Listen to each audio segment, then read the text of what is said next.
Est-ce que vous vous interdisez certains leviers de rentabilité que d'autres banques utilisent? Parce que là, du coup, on l'a dit, effectivement, vous pouvez commencer à vous faire... En fait, quel est votre modèle? Comment est-ce que la nef gagne de l'argent? Et du coup, est-ce qu'il y a des leviers que vous vous interdisez?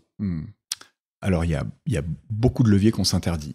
Quel est le modèle? Le modèle, il est vraiment un peu sur le modèle originel de la banque, hein, c'est-à-dire qu'on a une différence entre le crédit qu'on facture et l'épargne qu'on rémunère. Et ça fait aujourd'hui plus de 90% de notre revenu.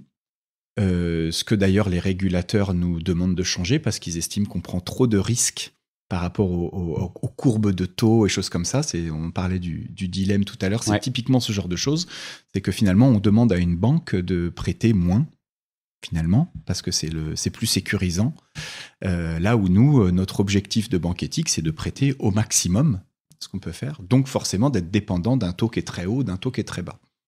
Donc nous, notre modèle économique, il est basé sur le fait qu'on facture un crédit et on le facture plus haut que l'épargne qu'on rémunère. Et l'avantage qu'on a, c'est qu'on a aujourd'hui presque 100 000 clients qui acceptent d'avoir une rémunération un peu moindre que ce qu'il y a sur le marché. Donc aujourd'hui, chez nous, c'est 0,5. DDS, etc. Voilà. Nous, c'est 0,5 le livret. Le livret A, il est à 1,7 par exemple. Donc ça fait bien une différence de rendement. Mais ils acceptent ça. Et ça nous permet, nous, d'avoir cette marge bénéficiaire pour évidemment financer nos locaux, nos salariés et tout ça. Et aussi de payer le risque qu'on prend à financer de la création d'entreprises dans l'ESS, ce qu'on évoquait juste avant.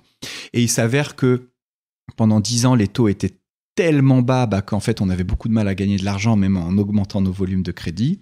Depuis 3 ans, on a la chance que les taux soient plus hauts, donc on gagne un peu plus d'argent en faisant nos crédits. Mais voilà, mais on a réussi, nous, quand les taux étaient très bas, à vraiment transformer notre modèle économique, où avant, on prêtait 20 à 30 millions, 40 millions d'euros par an, on s'est mis à en prêter 200. Et en se disant, les taux sont bas, mais par contre, on va multiplier le nombre de prêts qu'on fait, donc notre impact, mais aussi nos revenus au niveau économique. Et donc voilà, donc aujourd'hui notre modèle il est vraiment basé là-dessus. Il est évidemment insuffisant, c'est pour ça que dans le futur, et peut-être qu'on en parlera après, on a vraiment besoin d'être aussi une banque de détail, c'est-à-dire de proposer des comptes courants pour les professionnels, pour les particuliers. D'une part parce qu'on nous le demande, ça c'est quand même le premier étage de la fusée, mais aussi parce que ça permet d'avoir des revenus qui sont moins directement liés au taux d'intérêt qui monte, qui baisse en fonction de ce que le président des États-Unis ou ce que la directrice de la Banque Centrale Européenne dira ou fera dans les médias et qui fera monter d'un coup ou baisser fortement les taux. Voilà, quand vous vendez des comptes courants que vous facturez 5 euros, 10 euros par mois, c'est un revenu récurrent et donc ça nous sécuriserait plus. Et évidemment, ce qu'on s'interdit de faire, c'est pour nous tout ce qui est finalement lié à... Les banques aujourd'hui, je pense qu'elles ont compris une chose, c'est qu'en fait, elles s'occupent pas de gérer de l'argent, elles s'occupent de gérer de l'information. Une fois qu'on a compris que les banques, elles gèrent de l'information, elles peuvent faire tout et n'importe quoi. Et donc aujourd'hui, on a des téléphones portables qui sont vendus dans les banques, comme des alarmes, des colliers pour chiens. Enfin, on peut tout vendre en fait. Si on considère que ce qui compte, c'est d'avoir un client, d'avoir de l'information du client et ensuite de lui pousser des offres. Et ça, c'est vraiment quelque chose qu'on s'est toujours interdit de faire et qu'on continuera de s'interdire de faire parce que ça n'a plus aucun lien, aucun sens avec ce pourquoi on s'est créé. Mais au-delà de ça, en fait, là, donc ce que tu m'as décrit, ce que vous faites, c'est l'activité un peu originelle de la banque, c'est-à-dire que vous êtes un courtier entre des gens qui ont besoin d'argent et des gens qui ont envie de placer leur argent. C'est ça. Et vous mettez juste au milieu et puis vous prêtez l'argent à des gens qui mettent leur épargne, qui sont ou alors des sociétaires ou alors juste des épargnants, à des entreprises qui ont besoin pour développer leur activité. Donc ça, c'est vraiment le rôle basique de la banque tel qu'on se l'imagine quand on l'explique à un enfant de 5 ans, quoi, en gros. Aujourd'hui, l'activité principale d'une banque, finalement, c'est pas les prêts et les crédits, c'est plutôt investissement sur les marchés.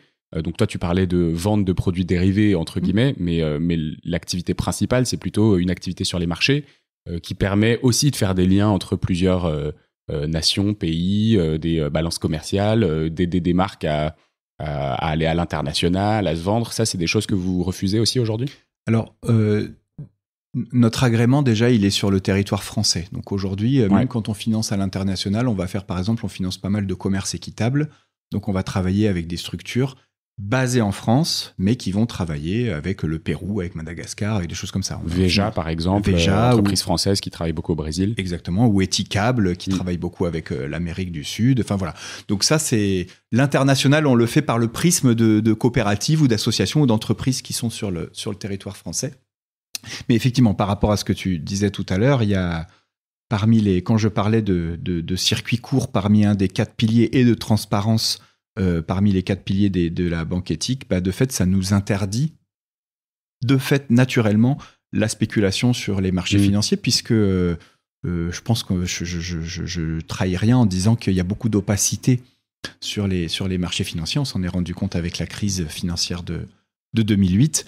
Et donc, de toute façon, ce sont des leviers que nous, on n'utilisera pas. Ce qui ne veut pas dire n'avoir aucun produit de marché, parce qu'il y a des produits de marché, par exemple, parfois, quand on a trop de trésor, on doit la placer sur une obligation d'État, ou parfois, on a des risques de taux d'intérêt. Il faut parfois se couvrir sur un taux d'intérêt. Je ne dis pas qu'on ne va jamais sur les marchés financiers. Par contre, la logique est de ne pas spéculer sur les marchés financiers, ce qui sont 2 choses vraiment tout à fait différentes.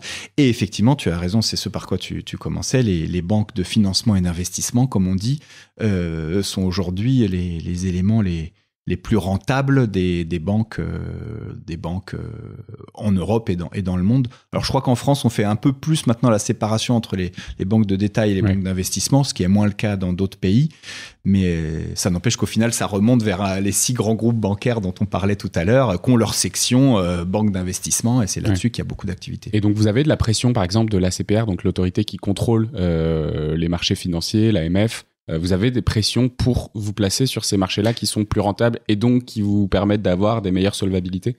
Alors non, il n'y a pas de pression. Alors ce qui est sûr, c'est qu'il faut quand même à chaque fois, et on a la chance d'avoir aujourd'hui des interlocuteurs qui me semblent très compréhensifs, je préfère le dire ici parce que c'est vraiment chouette, mais par contre il faut quand même réexpliquer notre modèle un peu à chaque fois. Ouais. C'est très atypique et on peut les comprendre, ils gèrent X établissements qui n'ont jamais eu ce modèle-là, donc nous on leur explique que le modèle est un peu différent. Donc, on n'a pas de pression en tant que telle. Par contre, on a de plus en plus de déclaratifs réglementaires, de ratios à respecter. Et en fait, ces ratios induisent quasi automatiquement, justement, d'aller sur ce genre de choses. Ouais. Ce qui ne veut pas dire faire de la banque d'investissement. Ils ne vous diront jamais va investir là-dedans. Ouais. Par contre, ils diront pour que tu respectes tel ratio et tel ratio, en fait, il ne faut pas avoir trop de risque de taux, donc il ne faut pas faire trop de crédit. Il faut être très, très rentable. Faut avoir un ratio de solvabilité, on en parlait tout à l'heure, à ce niveau-là, donc beaucoup de fonds propres. Il faut. Et finalement, on se rend compte que si, et on est obligé, on est une banque comme les autres, donc on doit respecter tout ça. Si on veut respecter tout ça, ça nous contraint quand même beaucoup sur notre activité. Oui. Et là, on est vraiment en plein dedans actuellement pour justement nous réfléchir à quel endroit, grâce à notre activité, on peut se prémunir de ces risques-là, et à quel endroit il faut peut-être qu'on aille nous-mêmes souscrire tel type d'emprunt ou des choses comme ça qu'on n'avait pas envie de faire, mais qu'il faudrait faire pour pouvoir se conformer un peu aux choses. Ça, c'est une lutte. Là, tu me demandais quel était mon rôle. Ça, c'est vraiment mon rôle d'être un peu entre les deux et de ne pas lâcher sur ce qui est vraiment essentiel pour nous.